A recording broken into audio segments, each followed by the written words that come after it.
Ya, breaking news, MNC News kembali lagi. Saya Herjuno Syaputra dan kita kembali ke ruang sidang Pengadilan Negeri Jakarta Selatan untuk memantau jalannya sidang perintangan penyidikan kasus pembunuhan berencana Brigadir Joshua.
Baik pemirsa, dan untuk mengetahui informasi terbaru terkait sidang obstruction of justice atas pembunuhan Brigadir Joshua, sudah ada rekan Raisa Nadia di Pengadilan Negeri Jakarta Selatan.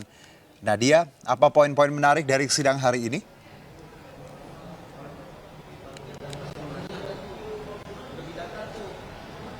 Silakan Nadia. Ya, Juno dan juga pemirsa, hingga saat ini sidang terkait dengan obstruction of justice atau perintangan penyidikan yang melibatkan anak buah dari Verdi Sambo, mantan Kadif Propam Polri, masih berlangsung di Pengadilan Negeri Jakarta Selatan. Di mana untuk sidang hari ini agendanya adalah mendengarkan keterangan saksi atau pemeriksaan saksi. Namun untuk sidang kali ini terpisah di dua ruangan yang berbeda untuk terdakwa Hendra Kurniawan dan juga Agus Nurpatria dilaksanakan di ruang sidang utama, sementara untuk tiga terdakwa lainnya yaitu untuk Baikuni Wibowo, lalu juga ada Cuk Putranto dan juga Irfan Widianto dilaksanakan di ruang 3 yang berada di belakang saya, dan hingga saat ini persidangan masih berlangsung. Pada sidang Hendra Kurniawan dan juga Agus Nurpatria ada beberapa saksi yang dihadirkan, salah satunya adalah Raditya Hernawa yang merupakan Wakaden Biro Paminal Mabes Polri dan sempat dicecar juga oleh majelis hakim terkait dengan keterangan yang berbeda antara di BAP penyidik dengan di persidangan. Dan selain itu juga Raditya menjadi saksi bagi Irfan Widianto di persidangan di ruang 3 yang berada di belakang saya. Dan keterangan dari kuasa hukum dari Irfan Widianto pun memberikan keterangan yang sama bahwa Raditya juga memberikan keterangan yang berbeda antara BAP dan juga keterangan dalam persidangan. Raditya di sini adalah merupakan Wakaden dari Biro Paminal Mabes Polri, dan di sini ia menjelaskan job desk Biro Paminal untuk mengetahui apakah dari terdakwa melakukan pelanggaran kode etik ataukah melakukan pelanggaran tindak pidana. Dan hingga saat ini sidang masih berlangsung dan kami juga masih menunggu saksi-saksi lainnya karena setelah sidang dari terdakwa Hendra Kurniawan dan juga Agus Nurpatria baru akan dilaksanakan sidang untuk terdakwa Arif Rahman Arifin. Ya, Juno dan juga pemirsa. Baik, Raisa Nadia melaporkan langsung dari Pengadilan Negeri Jakarta Selatan. Terima kasih, selamat bertugas kembali. Baik, kita kembali menyimak sidang obstruction of justice di Pengadilan Negeri Jakarta Selatan berikut.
Baik, pemirsa, kita masih melihat visual dari Pengadilan Negeri Jakarta Selatan. Nampak belum ada perkembangan terbaru. Banyak pihak sedang bersiap-siap seperti itu. Kita tahu hari ini ada sidang kasus obstruction of justice, penembakan Brigadir J digelar di 2 ruang terpisah. Tadi disebutkan karena sidang hari ini beragendakan mendengarkan keterangan saksi untuk terdakwa yaitu Hendra Kurniawan, Agus Nurpatria, Adi Purnama, Arif Rahman Arifin, Cuk Putranto, dan Irfan Widianto. Kasus obstruction of justice penembakan Brigadir J ini menyeret 6 anggota Polri yang disebut jaksa menuruti perintah Verdi Sambo untuk menghapus CCTV di tempat kejadian perkara saat Brigadir J tewas. Dan sidang untuk terdakwa Hendra Kurniawan dan Agus Nurpatria digelar di ruang sidang utama, sedangkan untuk terdakwa Cuk Putranto dan Baikuni digelar di ruang sidang 3 Pengadilan Jakarta Selatan. Sedangkan Arif Rahman Arifin digelar di ruang sidang utama setelah sidang Hendra Kurniawan dan Agus Nurpatria. Pemisahan gelaran sidang ini dikarenakan memang adanya permintaan dari penasihat hukum terdakwa Dan terdapat kurang lebih 6 saksi yang dimintai keterangan untuk terdakwa Hendra Kurniawan dan Agus Nurpatria. Keenam saksi tersebut adalah Radite Hernawa, Agus Saripul, Novianto Rifai, M. Rafli, Heri Prianto, dan Adi Setia. Sementara yang bersaksi untuk terdakwa Cuk Putranto dan Baikuni Wibowo terdiri dari Aris, Munafir, Tomser, Agus Saripul, Radite Hernawa, Afung, dan Seno Soekarto. Kita tahu kasus obstruction of justice pembunuhan Brigadir Joshua menyeret Ferdi Sambo, Hendra Kurniawan, Agus Nurpatria, Adi Purnama, Arif Rahman, Baikuni Wibowo, Cuk Putranto, dan Irfan Widianto.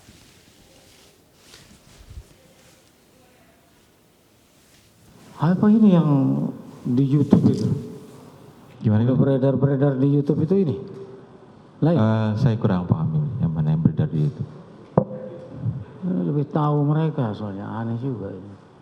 Baik, penuntut umum, saudara akan melihat yang sesuai dengan yang terdapat di depan apa ini, pos satpam, di dalam pos satpam atau yang mana ini yang akan saudara perlihatkan? Yang di pos satpam Majelis Hakim. Bisa diberitahukan kepada kami, diinformasikan kepada kami di menit keberapa? Ahli. Baik Yang Mulia, untuk di momen tersebut, yaitu pada menit 17.06 Yang Mulia. 17.06. 06. Detik 52. 17.06 detik 52.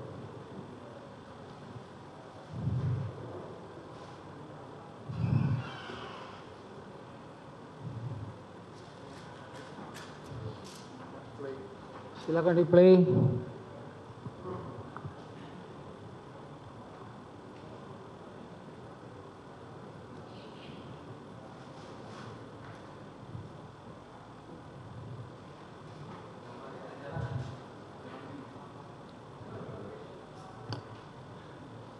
Jalan tuh Pak, detiknya berjalan. Langsung Pak, G17, bisa digeser di bagian bawah. Ya. Bapak Itu sudah lihat. pada menit 17 Yang Mulia. 17. 17. Oh, jadi 17. 06. Oh, ini dia. 52. Bukan Yang Mulia. 17 Yang Mulia. 17, ini masih 10 ya? Masih 16 Yang Mulia. 16, sedikit lagi. Ini yang ahli sebutkan, izin majelis. Detik.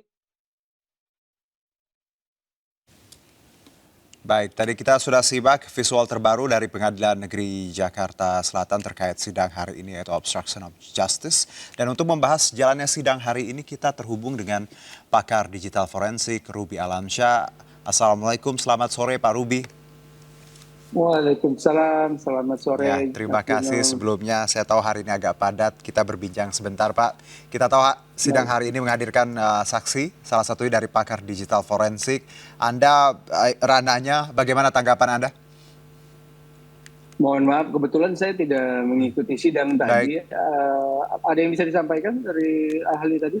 Ya, saksi ahli lapor yang tengah diperiksa ini menyebutkan ada abnormal shutdown dari DVR seperti itu di rumah Ferdi Sambo di 8 Juli, 12 Juli, dan satu tanggal lagi. Bisa dijelaskan menurut Anda apa maksudnya abnormal shutdown dan seberapa parah pengerusakan ini DVR ini terhadap nantinya hasil dan temuan di lapangan? Baik, jadi apa yang dimaksudkan abnormal shutdown tersebut biasanya adalah sebuah device, baik itu komputer ataupun device-device lainnya yang terjadi pemadaman sistemnya, penonaktifan sistemnya secara tidak normal. Kalau normal kan kita shutdown komputer, karena DVR itu sebenarnya aslinya adalah sebuah komputer menggunakan operating sistemnya kebanyakan Linux. Nah itu ada hard disknya untuk menyimpan atau sebagai storage dari kamera-kamera yang terhubung. Nah karena dia sama nih operating system yang dimasukkan abnormal shutdown tersebut itu bisa seseorang dapatkan setelah melakukan forensik bahwa ada sebuah kejadian shutdown yang tidak normal ataupun yang tidak seperti prosedur, alias shutdown yang manual, alias shutdown by admin yang by sistem yang normal itu kelihatan. Tapi kalau dilakukan abnormal biasanya atau shutdown yang tidak biasa, itu biasanya mati mendadak, baik itu karena mati listrik ataupun komputer ataupun DVR tadi dicabut powernya secara manual, secara langsung, atau ditekan tombol on off-nya secara paksa ataupun secara manual, tidak by system. Nah, itu yang dimaksudkan automatic shutdown ataupun abnormal shutdown. Nah, apa yang kalau terjadi abnormal shutdown ini sebenarnya hanya bisa membuktikan bahwanya terjadi ya abnormal shutdown. Ini karena apa? Apakah karena tadi kejadian adanya aliran listrik yang mati, ataupun memang disengaja oleh pihak tertentu, ataupun ya itu bisa dibuktikan. Selanjutnya, kalau terkait data-data yang di dalamnya, menurut saya, kalau terjadi perubahan-perubahan, baik itu dari pengeditan ataupun penghapusan video di DVR tersebut, itu secara kalau dilakukan digital forensik analisis yang menyeluruh, pasti akan diketahui apakah ada file-file ataupun data-data ataupun bagian-bagian frame-frame video yang memang dihapus atau diedit. Nah, itu bisa dibuktikan. Nah, tetapi semua seperti tadi abnormal shutdown dan detect, apalagi pendiletan ataupun pemodifikasian video dari hasil DVR itu pasti akan mudah terdeteksi dan diidentifikasi, serta dapat disimpulkan terjadinya anomali-anomali yang tadi disebutkan. Oke, kalau kita bicara mengenai saksi ahli digital forensik, kehadirannya tentunya di sidang hari ini, Anda sendiri, Pak Ruby, apakah melihat dari kehadiran saksi ahli digital forensik ini nantinya akan memberikan pengaruh yang signifikan untuk kita melihat jejak digital, sesuatu yang sudah direkayasa oleh para terdakwa ini? Baik, pastinya. Karena DVR ataupun barang bukti digital itu pada dasarnya sifatnya rentan terhadap perubahan, baik itu sengaja apalagi tidak disengaja. Itu digital keilmuan digital forensik itu sangat penting untuk kasus ini, ataupun kasus-kasus yang memiliki barang bukti digital. Apalagi di tengarai bila terjadinya adanya perubahan-perubahan, modifikasi, ataupun evidence tampering. Nah, evidence tampering ini adalah sesuatu yang memang biasa dilakukan oleh praktisi digital forensik untuk memastikan sebuah barang bukti itu masih integritasnya masih full, ataukah memang ada yang terjadi perubahan. Kalau kita lihat Pak Ruby bahwa ada memang tadi rekayasa seperti itu ya, obstruction of justice, ada yang dirusak, ada yang dibuang, ada yang dihilangkan seperti itu. Mungkin menjadi pertanyaan publik juga terkait beberapa alat bukti seperti handphone Joshua yang sampai ya sekarang menjadi pertanyaan. Mengapa untuk hal-hal seperti ini Anda menyebutkan sebenarnya kalau digital ya something related to digital akan rentan perubahan. Tapi ada beberapa item yang masih menjadi pertanyaan publik yang nampaknya sangat impossible dalam tanda kutip untuk ditemukan atau ditelaah atau diteliti.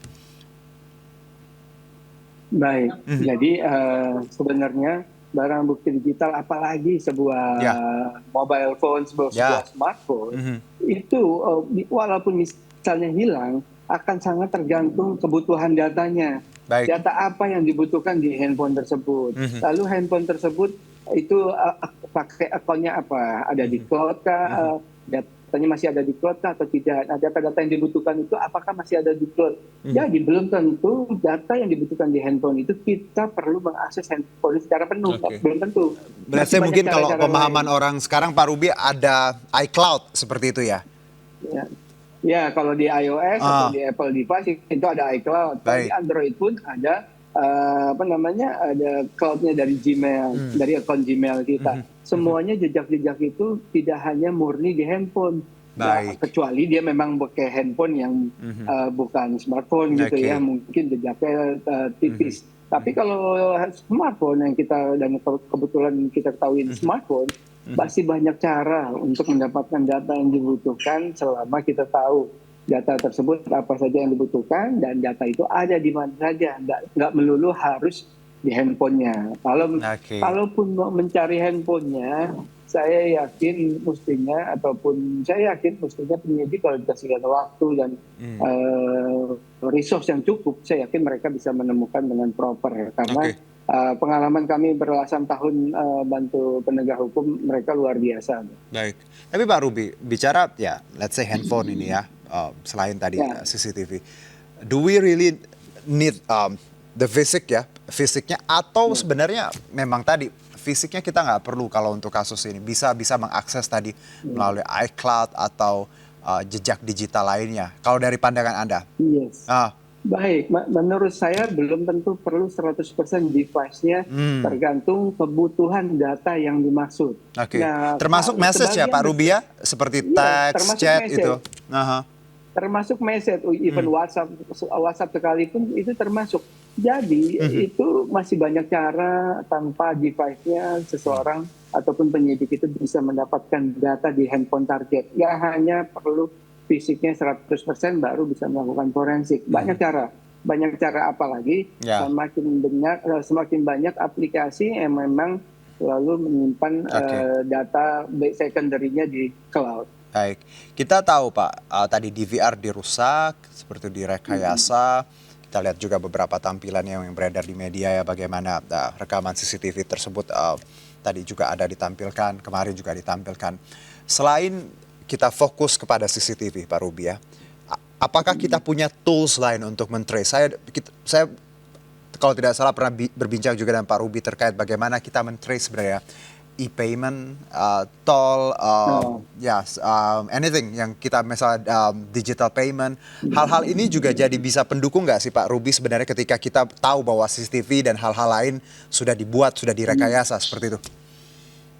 Baik, jadi pada intinya adalah jejak digital itu sangat di zaman teknologi seperti ini, semuanya serba digital, itu malah menyediakan data yang sangat luas di dalam kehidupan sehari-hari kita. Baik itu dari misalnya contohnya dari e-tol saja, sebuah e-tol saja itu bisa ditelusuri mobil atau seseorang itu berada di mana saja pada hari apa saja dan kapan. Nah, lalu misalnya dari plat kendaraan, demikian juga dengan CCTV yang beredar di jalanan, baik itu di jalan tol maupun di jalan protokol provinsi, itu kita tahu semuanya sudah memiliki CCTV. Nah, dari data-data CCTV di jalanan maupun di jalan tol saja, itu juga dapat memberikan bukti-bukti petunjuk maupun bukti-bukti langsungnya. Nah, sehingga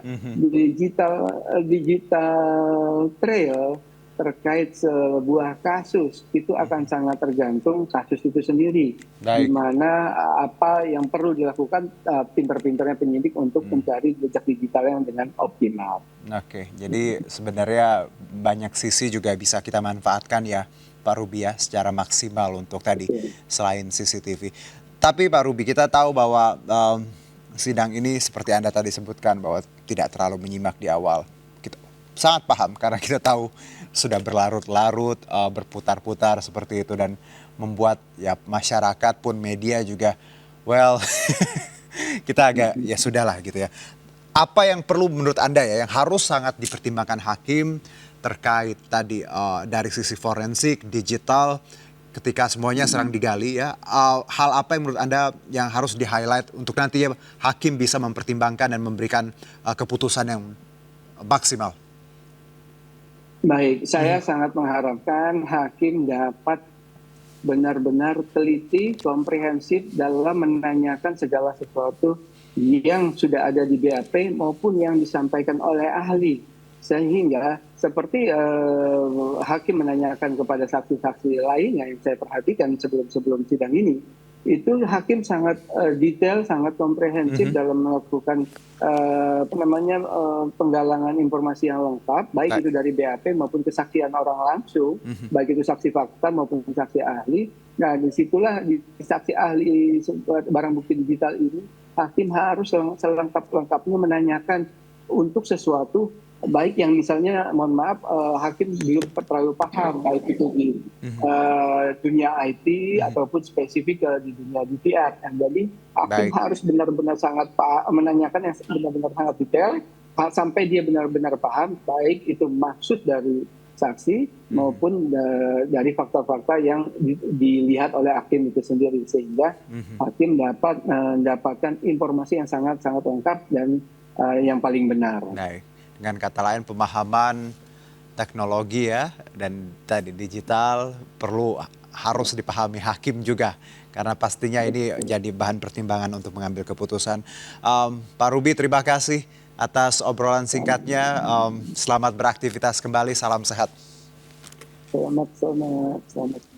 Baik, dan kita akan kembali ke ruang sidang Pengadilan Negeri Jakarta Selatan untuk memantau jalannya sidang perintangan penyidikan kasus pembunuhan berencana Brigadir Joshua. Itu ya. Di belakangnya, di belakang mobil ini.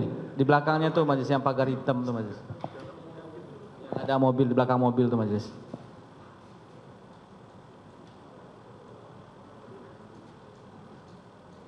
Ini sampai saksi Soflanit masuk enggak? Enggak sampai majelis, enggak sampai yang ditemukan.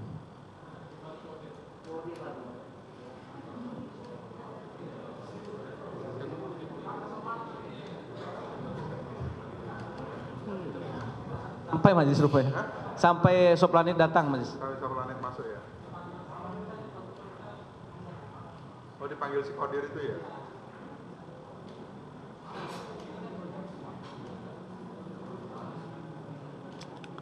Ini barang bukti ini memang tidak ada sama kalian, sama penuntut umum. Kami cuma menerima hard disk itu majelis, tapi kami tidak takut merubah bentuk keasliannya, makanya kami minta ahli untuk membukanya. Hard disk itu tidak pernah kami buka majelis.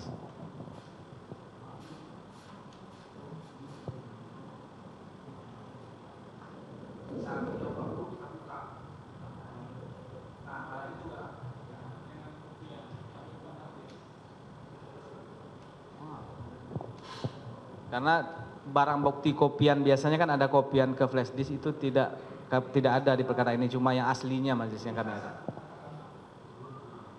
Enggak, kalau ahli kan dia katakan mau ditransfer kemana-mana pun, ya, di copy kemana-mana pun kan tidak merubah waktu ya.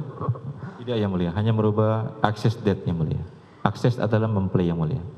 Artinya kejernihan warnanya tetap gambarnya tetap sama yang mulia. Iya. Filenya kami ada catatan hash filenya yang mulia.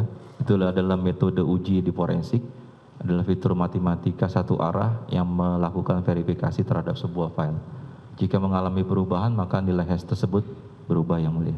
Tetapi secara kualitas gambar tetap sama apa yang ada di barang bukti maupun yang ada di image file.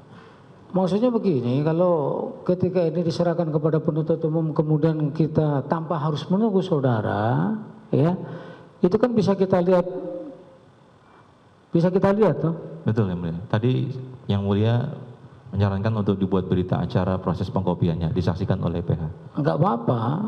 Enggak, pada waktu itu kalau seandainya diserahkan begini kan tidak perlu harus tarik ulat leher dengan si Kodir. Coba seperti ini nih, semuanya nampak di sini, ya. Pada persidangan yang lalu pun saya sampai gergetan juga itu waktu saya tanyakan kepada polisi, katanya ada password ya, ada si Apung di sini, nggak perlu pakai password kok, pencet OK aja. Sampai saya tanya, masa polisi nggak mau iseng itu lah, kalau orang Jawa bilang gratil, ya. Tinggal toh tidak hilang. Dia sendiri juga nanti tidak akan hilang nggak kira-kira kalau dia itu kan.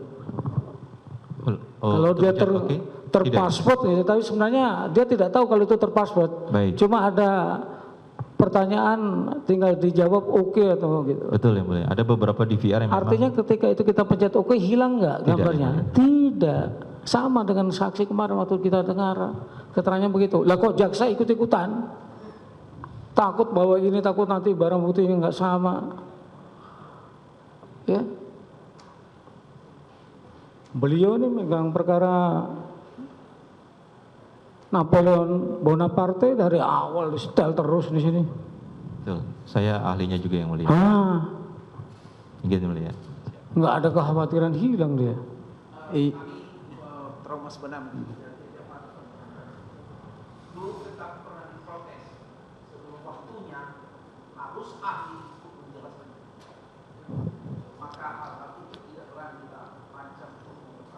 Nah, kita ini kan mengungkap mencari kebenaran material di situ, ya. Nanti pada saatnya kita tanyakan pada ahlinya. Kalau itu kemudian diragukan keasliannya, kan bisa saja itu. Baik, cukup ini ya.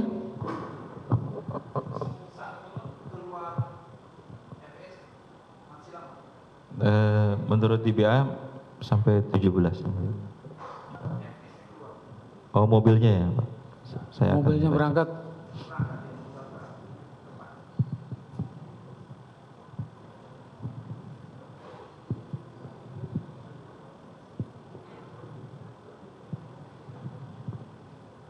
Oh itu dia. 17.44 Pak.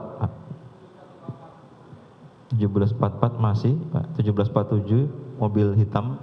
Kami tidak mengetahui itu mobil yang mulia, tapi yang pasti mobil hitam itu 17.47.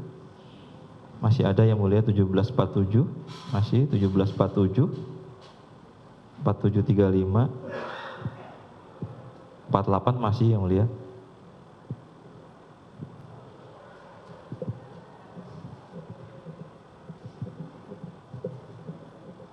Iya nanti kita hentikan.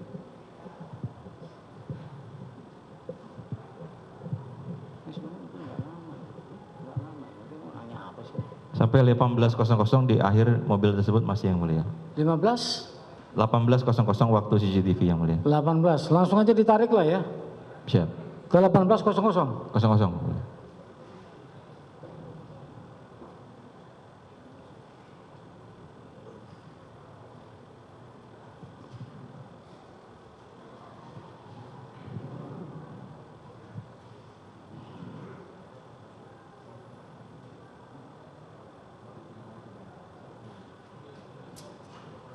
Oh, udah mau habis juga.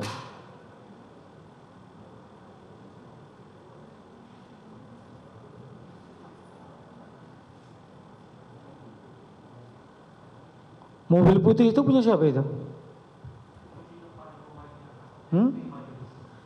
Sop Langit.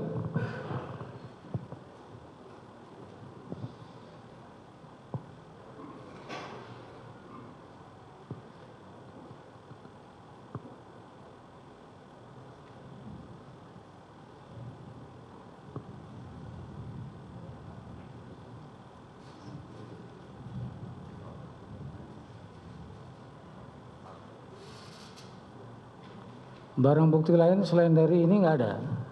Handphone. Baik yang mulia, perlu saya sampaikan kami melakukan pemeriksaan lebih dari 53 barang bukti yang mulia. Untuk kasus obstruction of justice, 3 yang kami periksa yang mulia. Selebihnya di kasus pembunuhan. Lebih dari 53 dengan 18 DVR yang mulia, 1 handphone. Handphone punya siapa? Kodir yang mulia, atas nama Kodir. Diryanto alias Kodir. Hasilnya? Baik yang mulia? Ada hasilnya? Ada yang mulia. Tahu kodirnya kita periksa lagi Mas. Bukan, kodir itu pun juga kan ada percakapannya di situ. Ya. Habis ya? Ada lagi yang mau ditanyakan? Ada Majelis, masih ada. Izin Majelis, terima kasih. Sedikit lagi. Saudara ahli, ini di VR ini hanya merekam gambar atau merekam suara juga? Hanya audio Pak. Video. Ulangi, video saja. Hanya video saja, berarti Betul. suaranya tidak kedengaran di sana ya? Tidak. Hanya audio. Kemudian ahli, ini kan di BAP ahli ada pertanyaan nomor 8. Di sini ada analisa log file tadi kan. Ini kan banyak lembarannya nih ahli. Tadi ahli memang sudah menerangkan ini diambil dari data log file yang di DVR. Nah, yang saya ingin tanyakan, ini kan yang ada channel 1, channel 8, kemudian abnormal shutdown. Ini jam-jamnya sama tanggalnya ini bisa ahli terangkan ini, bagaimana ini? Ini yang Baik. tadi ahli maksud. Baik, untuk jamnya adalah log yang tadi sudah saya sampaikan. Sinyal error ini yang bahwa channel 3 ketika kita proses nyalakan, maka ketika dia tidak terkoneksi dengan kamera, maka terdapat sinyal error. Yang kedua adalah contoh, apabila ada kegiatan juga yang kami sampaikan bahwa ada kegiatan power on dan abnormal shutdown, juga perlu saya sampaikan di tanggal 12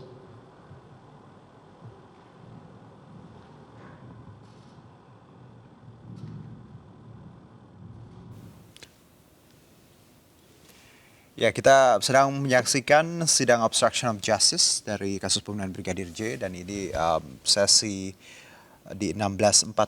Pemirsa, tadi Majelis Hakim menanyakan kepada saksi ahli lapor Polri, dalam hal ini adalah Heri Prianto, bagaimana sebenarnya CCTV ini yang hanya disebutkan tadi hanya merekam visual bukan audio seperti itu, dan saat ini juga diterangkan bagaimana temuan terkait kerusakan CCTV ataupun hal-hal terkait tersebut oleh saksi ahli lapor Polri.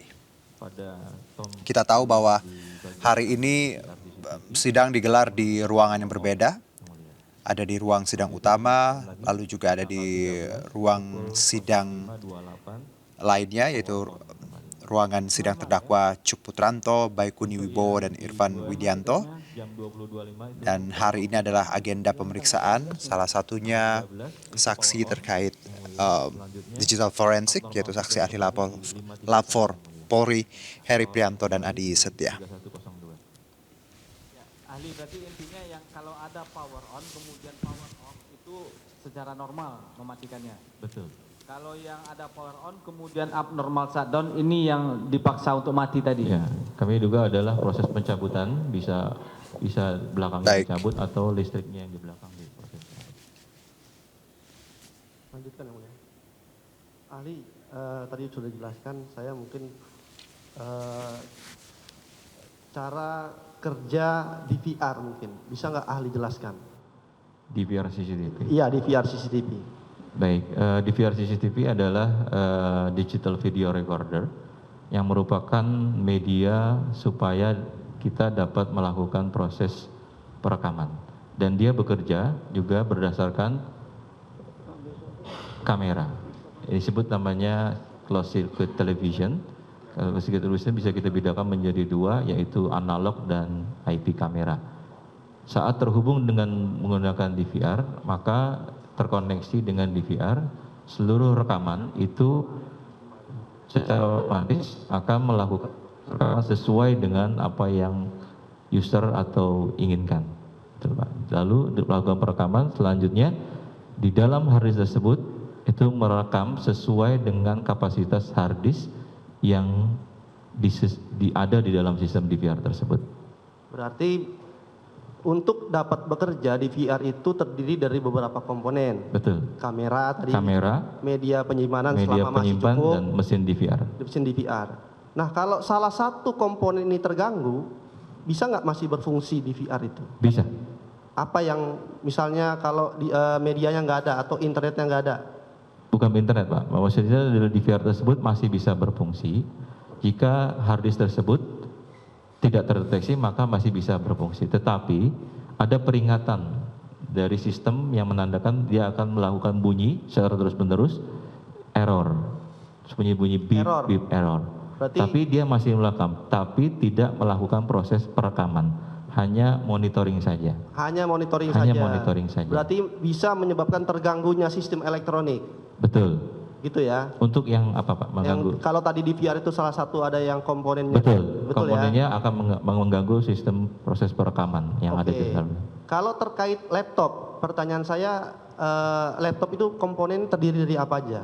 Untuk bisa yang umum-umum maksud saya. Baik. Apakah monitor perlu, hard disk? Ya, untuk monitor bekerja sama seperti PC, laptop juga sama, portable, komputer yang terdiri dari LCD untuk menampilkan display, dan di dalamnya juga terdapat motherboard. Motherboardnya juga terdapat media penyimpan dan RAM.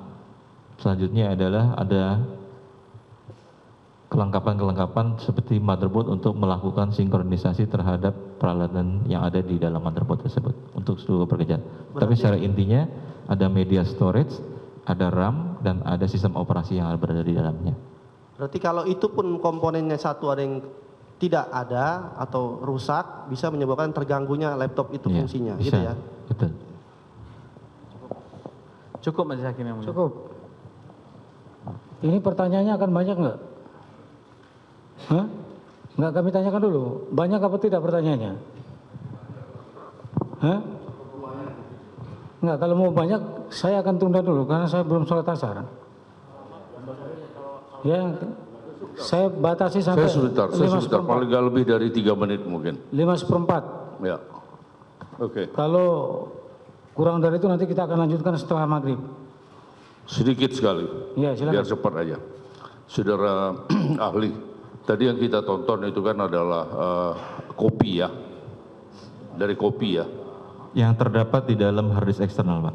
Ya, Betul. kemudian itu diperoleh dari mengkopi yang ada di dalam hard disk asli ya. Harddisk eksternal. Oke. Harddisk eksternal milik Baikuni Wibowo. Kemudian setelah dikopi ya, baru Anda melakukan analisa terhadap yang saudara sebutkan hasil analisa seperti ini. Ya. Analisa log file bla bla bla bla gini ya. Nah, pertanyaan saya hanya satu. Penyebab terjadinya sinyal error, kemudian abnormal shutdown, kemudian ya sinyal error, abnormal shutdown dan sebagainya, unallocated space dan sebagainya, apakah dikarenakan apa? Mungkin sudah bisa jelaskan. Baik, terima kasih Pak. Singkat aja, dikarenakan apa? Dikarenakan Dirusak sinyal atau apa? Bukan Pak, sinyal error itu ketika kita melakukan proses play sudah tidak terpasang lagi terkoneksinya kamera di dalam DVR. Ada hubungannya dengan orang yang memindahkan itu? Betul. Ada Jadi, hubungannya? Ada hubungannya. Jadi DVR Hubungannya tersebut dinyalakan tanpa terkoneksi dengan kamera. Disebut konflik sinyal error. Nggak konkretnya hubungannya itu sengaja dirusakkah atau akibat dari? Untuk yang mana Pak sih? Ada Kan abnormal shutdown itu dan ya barang sinyal bukti error. ada di sini, Masker itu kan saudara diambil oleh dilepas, ya? seseorang. Masker. Oh iya. Itu kan diambil dan diambil oleh seseorang, diserahkan kepada pihak lain dalam hal ini reserse.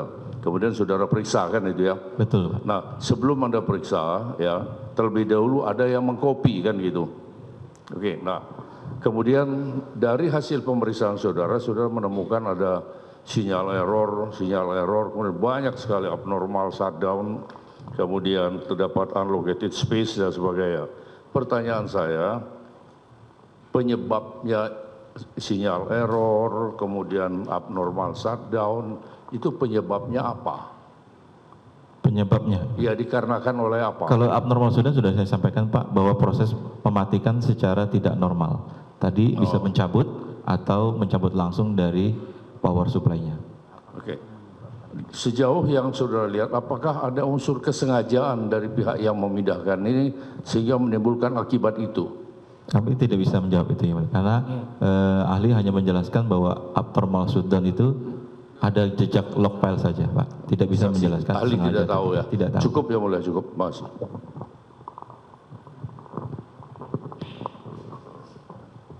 Saya lanjutkan ya mudah. Saudara saksi di sini kan ada berita acara pemeriksaan Ahli, Pak. saudara ahli, izinin maaf. Berita acara pemeriksaan laboratoris kriminal listrik barang bukti nomor lab 3705 garing FKF garing 2022 ya. Saudara saksi tahu itu ya karena saudara saksi yang menandatangani itu ya. Mengenai pemeriksaan barang bukti eksternal merek WD 1 TB warna hitam nomor SN WX 41A 79HL 102 atas nama Baikuni Wibowo. Betul. Ya.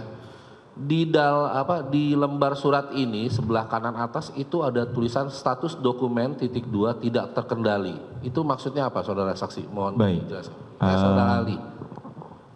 Kami jelaskan bahwa kami adalah laboratorium pertama di tahun 2014 yang mendapatkan sertifikasi dari lembaga Komite Akreditasi Nasional. Dalam panduan mutu kami melengkapkan bahwa ada berita acara yang kami terbitkan Ada dua, yang satu adalah untuk 15, kode 15, diatur dalam panduan mutu. 15 adalah untuk penyidik. Makanya kita bukan tidak terkendali, karena setelah kita silakan penyidik, kami tidak tahu berita tersebut akan digunakan untuk apa. Tetapi untuk arsipnya di 06, itu terkendali, karena seluruh arsip ada di kami. Itu yang maksudnya Pak. Tidak terkendali maksudnya setelah barang bukti BAP tersebut dikeluarkan, maka seluruh BAP menjadi hak penyidik. Oh, karena itulah disebut sebagai tidak terkendali ya? Betul. Bukan barang buktinya yang tidak terkendali? Oh bukan Pak, bukan. Hanya penomoran saja. Oke. Di dalam jawaban ahli, itu nomor 8 di halaman 4, itu terakhir ada analisa log file, itu paling terakhir tanggal 13 Juli 2022 jam 17.21 detik 58 admin login. Keterangannya seperti itu. Pertanyaannya? Pertanyaannya adalah, apakah di jam ini, di tanggal ini, di jam ini, di detik ini sudah menjelaskan bahwa DVR itu sudah rusak? Di poin berapa Pak? Halaman 4 nomor 8. Di nomor urut analisa Pak? log file 200. tanggal 13 Juli. Yang nomor 1 inilah, analisa log file nomor 1 2022 strip. Ya, informasi lainnya akan kami hadirkan usai jeda berikut.